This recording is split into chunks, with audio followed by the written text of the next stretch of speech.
Hey guys, आप सभी लोगों का स्वागत है क्यूरेटिव योगा का एक नए फ्रेश और कमाल एपिसोड में। नमस्कार दोस्तों, मैं हूं अंतरीप और आप देख रहे हैं क्यूरेटिव योगा। तो चलिए नया कुछ देखते हैं, नया कुछ सीखते हैं। दोस्तों, आज इस वीडियो में हम डिस्कस करने वाले हैं न्यूरोसिस एंड साइकोसिस के बारे में कि न्यूरोसिस क्या होता है, साइकोसिस क्या होता है। फिर वन बाय वन हम सारे डिसऑर्डर्स जो कि इनके अंडर आते हैं, न्यूरोसिस और साइकोसिस, ये सारे डिसऑर्डर्स को हम डिस्कस करने वाले हैं। दोस्तों, ये जो आज टॉपिक चलने वाला है, इस टॉपिक का लंबा वीडियोस आने वाले हैं बैक टू बैक डेली मेरे चैनल पर। लेकिन इस टॉपिक आपको दो चीज़ें कवर करवाएगा एक साथ। कौन कौन से? एक तो ये टॉपिक आपके डिसऑर्डर्स जो कि यूनिट 8 है यूजीसी नेट सिलेबस की पेपर 2 में, योग पेपर में जो यूनिट 8 है उसमें भी ये सारे डिसऑर्डर्स इंक्लूडेड है। और साथ ही साथ हम वो भी कवर करने वाले हैं जो साइकोलॉजी का टॉपिक हम लोगों ने कवर किया है। पूरा वीडियोस कवर हो चुका है, साइकोलॉजी का पूरा यूनिट कवर हो गया है। अगर किसी ने नहीं देखा तो वो आप चैनल पे हमारा है, आप वहाँ से जाके देख सकते हो। और हमारे डिस्क्रिप्शन बॉक्स में भी हम सारे लिंक अटैच करके, प्लेलिस्ट या सब कुछ वीडियो की लिंक्स अटैच करके हम डाल रहे हैं, आप वहाँ से जाके चेक कर सकते हो। और साइकोलॉजी में भी जो साइकोलॉजिकल डिसऑर्डर्स का जो टॉपिक है उसमें भी न्यूरोसिस साइकोसिस के काफ़ी सारे डिसऑर्डर्स हमें पढ़ना पड़ता है। तो वो सारे डिसऑर्डर्स इस वीडियो में बैक टू बैक आने वाले हैं। इसमें ये होगा उसका पार्ट नंबर 1। इस पे हम डिस्कस करने वाले हैं न्यूरोसिस क्या होता है, साइकोसिस क्या होता है एंड जनरल एंग्जाइटी डिसऑर्डर्स के बारे में इस वीडियो में आज हम पढ़ने वाले हैं, जनरल एंग्जाइटी डिसऑर्डर्स। तो चलिए बिना किसी देर के है जल्दी से इस वीडियो में आगे बढ़ते हैं और देखते हैं कि जनरल एंग्जाइटी डिसऑर्डर्स क्या है, न्यूरोसिस क्या है, साइकोसिस क्या है। तो चलिए जल्दी से आगे बढ़ते हैं। देखिए दोस्तों, यहाँ पे सबसे पहले जो चीज़ हमें पढ़ना होगा वो है कि न्यूरोसिस होता क्या है एंड साइकोसिस होता क्या है। ये दोनों चीज़ होता क्या है। देखिए, न्यूरोसिस का मतलब क्या होता है? न्यूरोसिस का मतलब होता है mild functional neuropsychical disorders, mild functional neuropsychical disorders that manifest themselves in specific clinical phenomenon in the absence of psychical phenomena। अब इसका मतलब क्या है? बड़े आसान है ये चीज़ है। देखिए दोनों में डिफरेंस ना बड़ा आसान है, बड़ा एकदम माइन्यूट सा डिफरेंस है, लेकिन इसको समझना बहुत इंपॉर्टेंट है, समझना बहुत इंपॉर्टेंट है। न्यूरोसिस क्या होता है? न्यूरोसिस वो होते हैं जहाँ पे आपको कोई साइकिकल फिनोमिना यानी कोई मेंटल तरीके की कोई भी सिम्टम्स देखने को नहीं मिलेगा, जो साइकिकल फिनोमिना देखने को नहीं मिलती है। क्या होता है प्रॉब्लम होता है किस पे? प्रॉब्लम होता है आपका कौन कौन सा सिम्टम्स देखने को मिलता है? यहाँ पे देखने को मिलता है कुछ क्लिनिकल फिनोमिनन, कुछ क्लिनिकल फिनोमिना देखने को मिलता है। मतलब क्या है कि कुछ ऐसे सिम्टम्स देखने को मिलते हैं जिसके साथ साइकिकल का कोई रिश्ता है ही नहीं, लेकिन ये माइल्ड फंक्शनल, ये फंक्शनल डिसऑर्डर्स है। ब्रेन में ऐसा कुछ प्रॉब्लम होता है, आपके मेंटल हेल्थ में ऐसा कुछ प्रॉब्लम होता है जिसके कारण ये सारे फिनोमेना आपको डेली लाइफ में, आपके रेगुलर लाइफ में देखने को मिलते हैं। लेकिन इसमें ऐसा कोई सिम्टम्स नहीं होते हैं जो देखकर आपको ऐसा लगे कि ये जो सिम्टम्स है ये साइकिकल डिसऑर्डर्स है। ऐसा कुछ भी सिम्टम्स नहीं होता है। फॉर एग्जाम्पल, अब इसको आप एक एग्जाम्पल के तौर पर समझिए तो अच्छी तरीके से समझ में आ जाएगा। सपोज आप पकड़ लो कि एंग्जाइटी, सपोज आप लोग पकड़ लो कि एंग्जाइटी। अब मुझे बताओ एंग्जाइटी में जो हम सिम्टम्स देखते हैं, एंग्जाइटी में प्रॉब्लम क्या होता है कि कोई भी सिचुएशन जब आता है, किसी को अगर एंग्जाइटी है, किसी को अगर पैनिक एंग्जाइटी है, तो क्या होता है वो पैनिक कर जाता है बंदा किसी सिचुएशन पे। वो किसी सिचुएशन जब उसके सामने आता है तो वो पैनिक कर जाता है। लेकिन क्या वो बंदे हमेशा पैनिक करते हैं कि उस बंदे के नेचर में ये बैठ जाता है? क्या आप उसको देख के बता सकते हो कभी भी कि इसको इसमें पैनिक डिसऑर्डर है?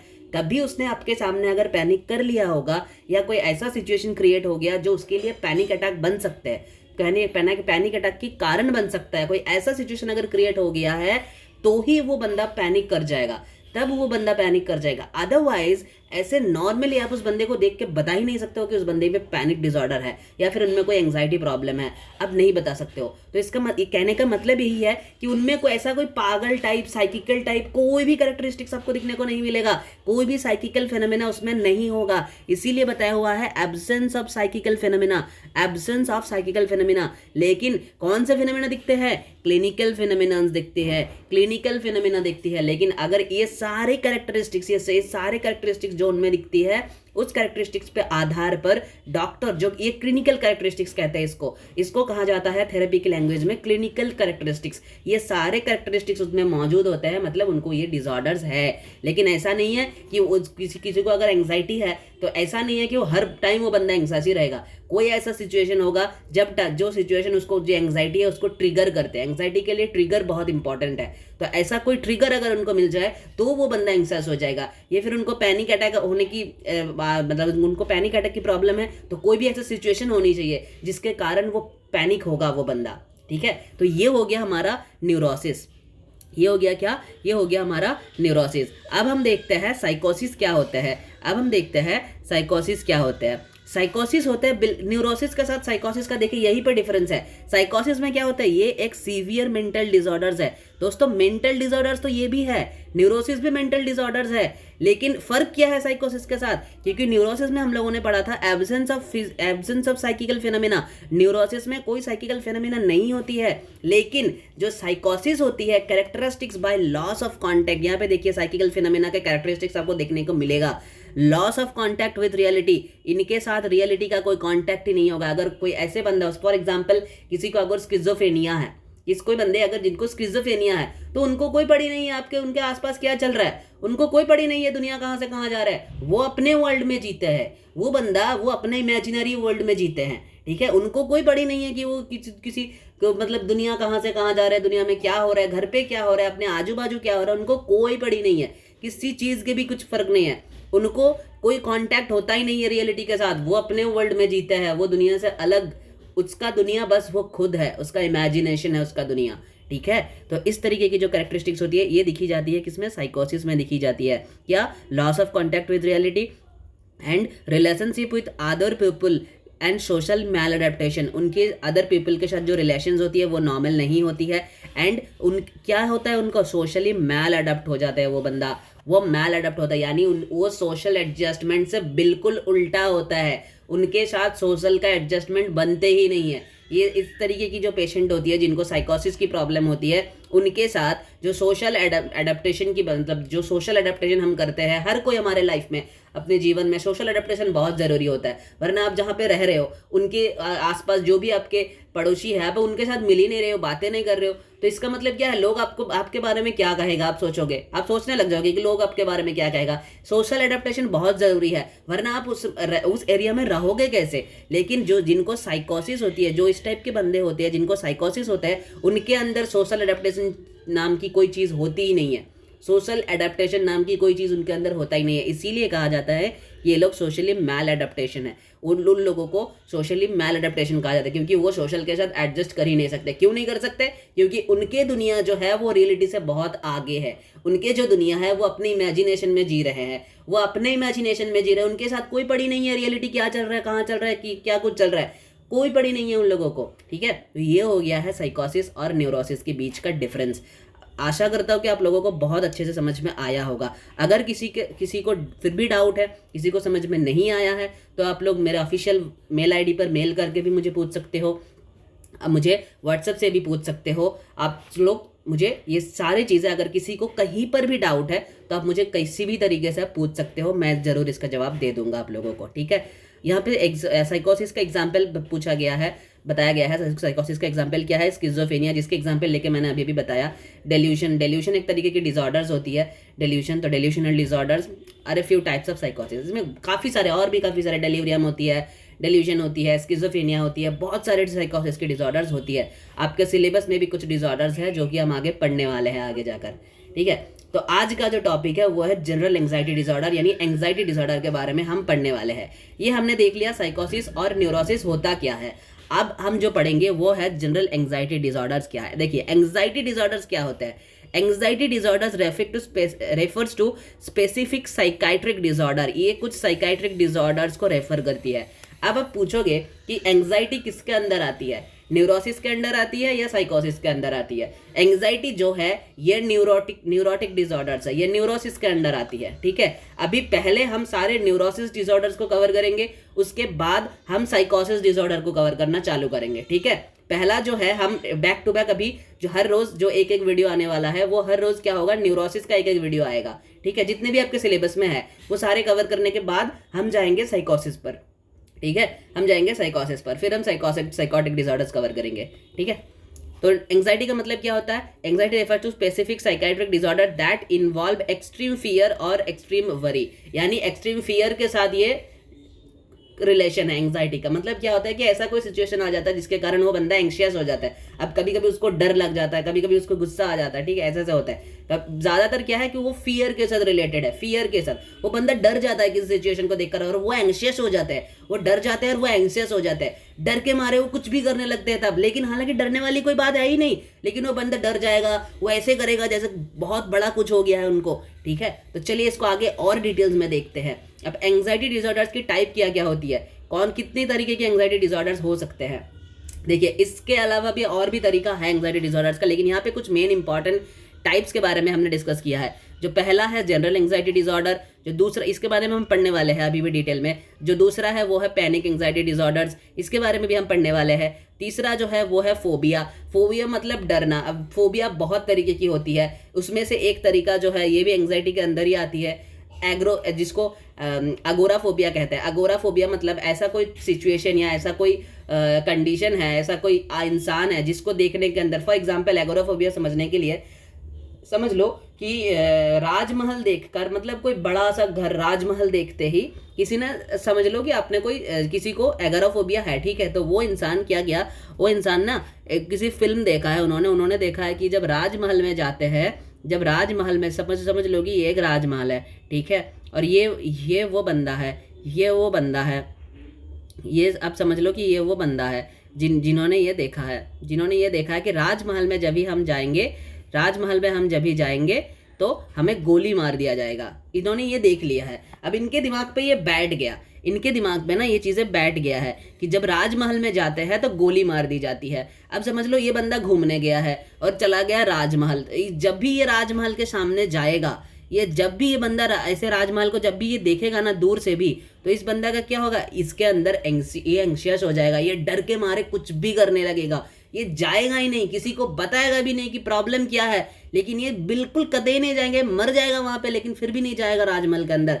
इतना एंग्शियस बन जाता है ये बंदा। इस चीज को कहते हैं एगोराफोबिया, यानी कोई सिचुएशन या फिर कोई पैलेस या फिर कोई प्लेस, मतलब कोई जगह ऐसी, कोई घर, कोई चीजें जो जिसका कोई मेमोरी आपके साथ जुड़ी हुई है, बुरा मेमोरी, तो आप उस तरीके की हर एक चीज को आप अवॉइड करोगे, उस तरीके का हर एक चीज को आप अवॉइड करते जाओगे अपने जीवन में। सब फॉर एग्जाम्पल आपने मर्डर होते हुए देखा, आपने देखा किसी अंधकार जगह में मर्डर होते हुए, तो वो बंदा डर जाएगा, जिसके अंदर ये एगोराफोबिया है ना, वो उनके दिमाग में बैठ गया है, वो दिमाग में ट्रॉमा की तरह बैठ गया है। अब वो बंदा कोई भी अंधकार जगह में जाने के से पहले 10 बार सोचेगा, वो किसी भी अंधकार जगह से जाने से पहले 10 बार सोचेगा वो बंदा। इसे कहते हैं एगोराफोबिया, ठीक है।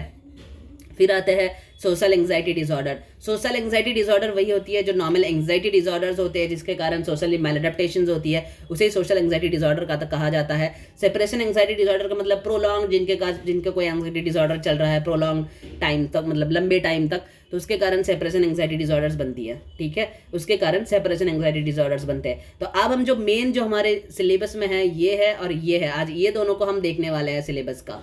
तो चलिए देखते हैं जनरल एंग्जाइटी डिसऑर्डर्स क्या है और पैनिक एंग्जाइटी डिसऑर्डर्स क्या है। जनरल एंग्जाइटी डिसऑर्डर क्या है? General anxiety disorders involve persistent and excessive worry, मतलब बहुत ज्यादा डर के साथ ये रिलेटेड है, ठीक है। That interferes with daily activities, मतलब मैंने अभी जो एग्जाम्पल दिया था, समझ लो कि कोई बंदा या फिर कोई लड़की देर रात घर आ रही थी, ठीक है। कोई लड़की ऑफिस में जॉब करती है, जो भी नॉर्मल सिचुएशन है, जो सबसे डरावना, सबसे भयानक सिचुएशन होती है। तो कोई लड़की जो बाहर जॉब करती है, ठीक है, कंपनी में वो जॉब करती है, तो उसको एक दिन ओवर टाइम था, वो घर आते आते रात हो गया।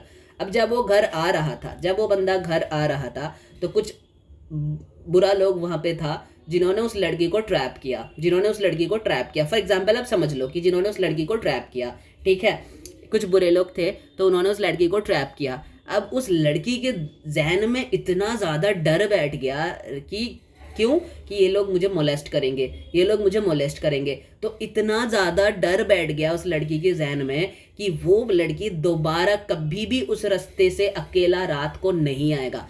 हालांकि उसने किसी तरीके से अपने जान बचाकर घर आया उस दिन, उस किसी तरीके से जान बचा के घर आ गया। अल्लाह मतलब भगवान की लाख लाख शुक्र है कि कुछ हुआ नहीं उसके साथ। वो आके ऐसा ही कहेगा कि भगवान की लाख लाख शुक्र है कि कुछ हुआ नहीं, लेकिन वो डर, जो वो सिचुएशन जो है वो बैठ गया। तो वो अब रात को तो छोड़ो, उस रास्ते से जब भी वो लड़की आएगा ना दोबारा, वो रास्ते हमेशा उसके जहन में रहेगा कि मैं इस रास्ते से जा रहा था। वो उस रास्ते से आएगा ही नहीं, वो आना ही नहीं चाहेगा। अगर किसी को ये डिसऑर्डर्स है तो वो बंदा दोबारा उस रास्ते में आना ही नहीं चाहेगा, आएगा ही नहीं दोबारा। वो जिंदगी में कभी उस रास्ते में पैर नहीं रखेगा। क्यों?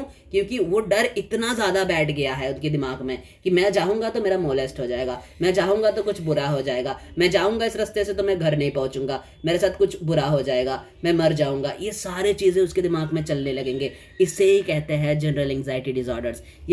इसे कहते हैं जनरल एंग्जाइटी डिसऑर्डर्स। अब ये ना हमेशा, ये पूरा टर्म हमेशा देते नहीं है, यूजीसी नेट वाले ना ये पूरा टर्म देते नहीं है। क्या लिखते हैं वो लोग? लिखते हैं GAD।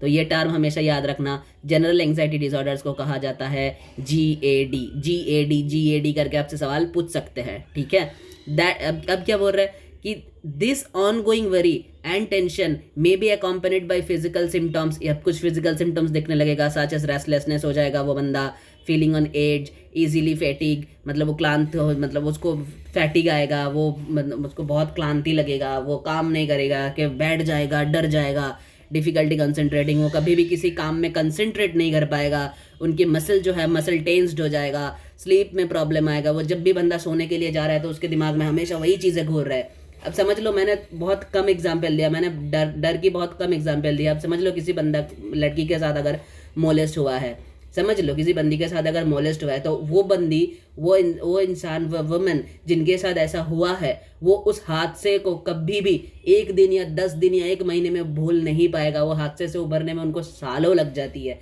वो डर बैठ जाता है, वो घर से बाहर निकलना नहीं चाहता है, इतना ज़्यादा डरते हैं लोग, इतना ज़्यादा डर जाता है अगर किसी के साथ ऐसा हुआ है। भगवान करे कि किसी के साथ ऐसा ना हो, लेकिन ये फॉर एग्जाम्पल के लिए मैं बता रहा हूँ, अगर ये ऐसा कभी भी किसी के साथ हुआ है ना, तो वो लड़की इतना डर जाती है, वो डर के मारे घर से नहीं निकलती है, वो अपने माता पिता से मिलने तक डरती है। कभी कभी ऐसा सिचुएशन क्रिएट हो जाता है। इसे कहते हैं जनरल एंग्जाइटी डिसऑर्डर्स। और वो हमेशा एक कोने में पड़े रहते हैं, किसी काम नहीं करते हैं, खाते नहीं हैं, पीते नहीं हैं, यहाँ तक वो सो नहीं सकते। जब भी सोने जाते हैं उनको वो चीज़ें याद आती है, उनको वो बैड मेमोरीज याद आने लगती है, वो डर जाते हैं, डर के मारे उठते हैं वो बंदा। इसे कहते हैं जनरल एंग्जाइटी डिसऑर्डर्स। इसका शॉर्ट फॉर्म याद रखना दोस्तों, इसका शॉर्ट फॉर्म है GAD। इसका शॉर्ट फॉर्म है GAD, जनरल एंग्जाइटी डिसऑर्डर, ठीक है। ये हो गया जनरल एंग्जाइटी डिसऑर्डर। अब हम आते हैं पैनिक डिसऑर्डर में। देखिए पैनिक डिसऑर्डर्स क्या है। मैं जनरल को ना रेड कली पे मार्क किया है, पैनिक को मैं ग्रीन कली पे मार्क करता हूँ, ठीक है, ताकि आप लोगों को स्क्रीन पे भी सारे अलग अलग दिखे। चलिए, पैनिक एंग्जाइटी डिसऑर्डर्स क्या है। देखिए पैनिक एंग्जाइटी डिसऑर्डर्स वो होती है, पैनिक एंग्जाइटी वो होती है, इसको पैनिक एंग्जाइटी कहा जाता है कभी कभी, पैनिक एंग्जाइटी डिसऑर्डर या फिर पैनिक एंग्जाइटी भी कहते हैं, ठीक है। Sudden intense exaggeration of emotions which includes panic attack on small situation with fear and worry। मतलब कोई छोटा सा सिचुएशन में भी उनको पैनिक कर जाता है कोई बंदा। सपोज अब समझ लो कि एक रस्सी पड़ा हुआ है, उस रस्सी को उसने सांप समझ लिया, कोई बंदा रस्सी को सांप समझ लिया और इतना पैनिक कर दिया, इतना चिल्ला दिया जोर से, सांप सांप सांप सांप सांप सांप। उनके पास जितने लोग थे सब डर के मारे भागने लगे। बाद में जब लाइट ऑन किया, लाइट ऑन करके देखा, अरे कहाँ सांप है भाई, ये तो रस्सी है, मैंने ही फेंका था, और वो खुद ही फेंका होगा रस्सी थोड़ी देर पहले। तो ये ऐसे सिचुएशंस होते हैं जिसको हम पैनिक डिसऑर्डर्स कहते हैं। इसलिए पैनिक अटैक से रिलेटेड है, ठीक है, which includes panic attack on small situation. मतलब छोटे सिचुएशन में भी वो डर जाते हैं, छोटे सिचुएशन में भी वो डर जाते हैं और पैनिक करने लगते हैं। तो इसे कहते हैं पैनिक डिसऑर्डर्स, ठीक है, इसे कहते हैं पैनिक डिसऑर्डर्स। अब इनकी सिम्टम्स देखते हैं कि इनकी सिम्टम्स क्या क्या होती है। देखिए कुछ सिम्टम्स होती है जो फिजियोलॉजिकल होती है, और कुछ सिम्टम्स होती है जो इमोशनल होती है। तो फिजियोलॉजिकल सिम्टम क्या क्या होती है, हार्ट बीट बढ़ जाता है, ब्रीथ रेट बढ़ जाता है, स्वेटिंग होने लगता है, ठीक है। अब चॉकिंग इन थ्रोट में चॉकिंग होने लगते हैं, चेस्ट पेन होते हैं, चेस्ट पेन मतलब दर्द होते हैं, एक डिस्कम्फर्ट सा फील होती है, उनको कंफर्ट फीलिंग नहीं होती है, उनको लगता है कि यार पता नहीं क्यों यहाँ पे दर्द हो रही है, यहाँ पे दर्द हो रही है, मतलब चेस्ट पे दर्द होने लगता है उनको, ये सारी चीज़ें उनको महसूस होती है, ठीक है। इमोशनल में क्या क्या होता है, इमोशनल में उनको डर लगने लगता है, एंग्जाइटी होती है, एंग्जाइटी का मतलब वो एंग्शियस हो जाता है बंदा, उस नॉर्मल बैठ ही नहीं पाता, वो एंग्शियस हो जाता है हर सिचुएशन में, उसको गिल्ट फीलिंग होती है, सैडनेस होती है हमेशा, उसको ये फील होता है कि मैंने ऐसा क्यों किया था, मैंने ऐसा किया था जिस वजह से मेरे साथ ऐसा हुआ है, वो हमेशा ऐसे बोलते हैं, लेकिन हालांकि ऐसा होता नहीं है, ऐसा सिचुएशन होते नहीं है कि हर वक्त मतलब जो गलती है वो लड़की की नहीं होती है। ज़्यादातर जो ऐसे केसेस में होता है जिनके साथ मोलेस्टेशन होती है, गलती बिल्कुल लड़की की होती नहीं है, गलती होती है जो करते हैं वो लोगों की गलतियाँ होती है, ठीक है। लेकिन लड़की हमेशा ऐसे सोचती है, जिनके साथ ऐसा प्रॉब्लम होता है वो सोचते हैं, कोई भी किसी भी इंसान जिनको ऐसा प्रॉब्लम है वो सोचते हैं कि शायद ये गिल्टी मैन है, तो उनको गिल्ट फीलिंग होती है, उनको सैडनेस फीलिंग होती है, ठीक है। ये सारे सिम्टम्स दिखते हैं इन डिसऑर्डर में, ठीक है। फिर इनका कॉजेज़ क्या होता है, कॉजेज़ हो सकता है जिनको कॉजेज़ मतलब अब ये इस डिसऑर्डर्स की कॉजेज़ क्या हो सकता है, पैनिक और जनरल एंग्जाइटी डिसऑर्डर का। देखिए पैनिक और जनरल एंग्जाइटी डिसऑर्डर्स की ना कॉजेज़ हो सकती है ऐसा कि कोई लाइफ इवेंट्स है। अब जेनेटिक्स में ये ज़्यादातर जेनेटिक्स में होते हैं, पैनिक ज़्यादातर जेनेटिक्स में होती है, पैनिक ना जेनेटिक्स में होती है कि पैनिक करने की आदत है, छोटे से छोटे चीज़ देखकर वो पैनिक कर जाएगा, ये जेनेटिक्स में होती है। लेकिन जनरल एंग्जाइटी डिसऑर्डर्स के लिए कोई लाइफ इवेंट ज़रूर चाहिए। जनरल एंग्जाइटी डिसऑर्डर जिनको होती है उनके साथ कोई ऐसा लाइफ इवेंट हुआ होगा, ठीक है, जिसके कारण वो डरते हैं, या फिर ये भी हो सकता है जेनेटिक्स के कारण, ये भी हो सकता है जिनके पास मतलब जीएडी होने की जिनको चांसेस है ना, वो हर एक चीज़ को डर जाएगा, वो हर एक चीज़ में डरने लगेगा उनके साथ, या फिर उनके कोई लाइफ इवेंट्स ऐसे हुए होंगे लाइफ में जिनके कारण वो डरते रहेंगे, ठीक है। ब्रेन केमिस्ट्री का मतलब क्या होता है, ब्रेन केमिस्ट्री का मतलब होता है कि ब्रेन में केमिकल चेंजेस होता है, ये इसीलिए तो ये न्यूरोटिक प्रॉब्लम है ना, कि ब्रेन का जो नॉर्मल केमिकल फंक्शन है वो चेंज होने लगता है, जिसलिए यहाँ पे एक पॉइंट दिया गया है कॉजेज ब्रेन केमिस्ट्री।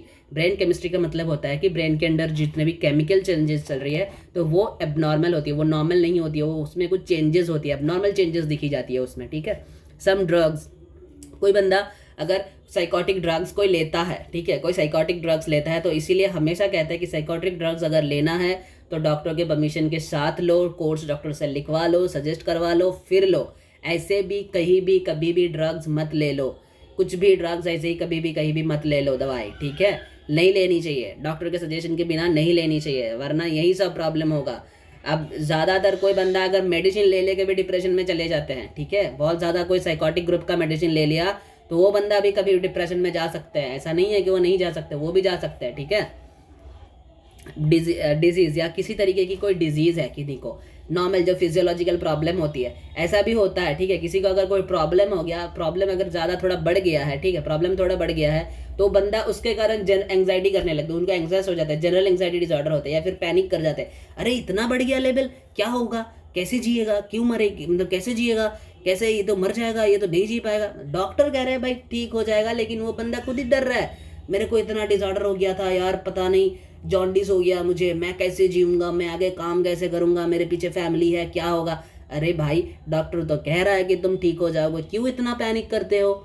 लेकिन वो हमेशा ऐसे सोचते हैं, ये पैनिक करता है। किसी का अगर ज़्यादा बढ़ गया है, मतलब वो अब समझ लो कि बहुत ज़्यादा बढ़ गया है, उनको किसी भी तरीके की कोई न्यूरोटिक प्रॉब्लम है या फिर कुछ ब्रेन में कुछ प्रॉब्लम हुआ है, ठीक है, जो बड़ा काइंड ऑफ डिजीज़ होते हैं, हालांकि डिजीज़ हमेशा बड़े ही होते हैं, छोटा तो होता नहीं है, फिर भी जो कहने माफिक जो बड़ा डिसऑर्डर है, मतलब समझ लो आपकी ब्रेन में कोई ब्रेन ट्यूमर हो गया है या फिर कैंसर वगैरह हो गया है, लेकिन मैं समझ लो कि बिनाइन ट्यूमर है, ठीक है, बिनाइन ट्यूमर, तो डॉक्टर ने कहा कि ऑपरेशन, अब वो डर उनके दिमाग में बैठ गया है कि भाई मेरा ऑपरेशन होगा, अगर मैं गुजर गया तो, अगर मैं वापस नहीं लौटा तो इसके कारण भी जनरल एंग्जाइटी डिसऑर्डर्स भी हो सकते हैं, पैनिक डिसऑर्डर्स भी हो सकते हैं, ठीक है। तो ये रही कुछ कॉजेज़ जिसके कारण देखा कि जनरल एंग्जाइटी डिसऑर्डर्स और पैनिक डिसऑर्डर्स, ये दोनों डिसऑर्डर्स हो सकते हैं, ठीक है। तो ये रहा all about general anxiety disorders and panic disorder के बारे में। यहाँ पे हमने डिस्कस कर लिया न्यूरोसिस क्या है, साइकोसिस क्या है, जनरल एंग्जाइटी डिसऑर्डर्स क्या है, पैनिक डिसऑर्डर्स क्या है, सारे के सारे चीज़ें हमने डिटेल में पढ़ लिया है यहाँ पर। तो बस दोस्तों फिलहाल वीडियो में इतना ही, फिर मिलते हैं आपके साथ एक अगले वीडियो में नए टॉपिक के साथ। तब तक के लिए stay healthy, stay happy and keep doing yoga. धन्यवाद।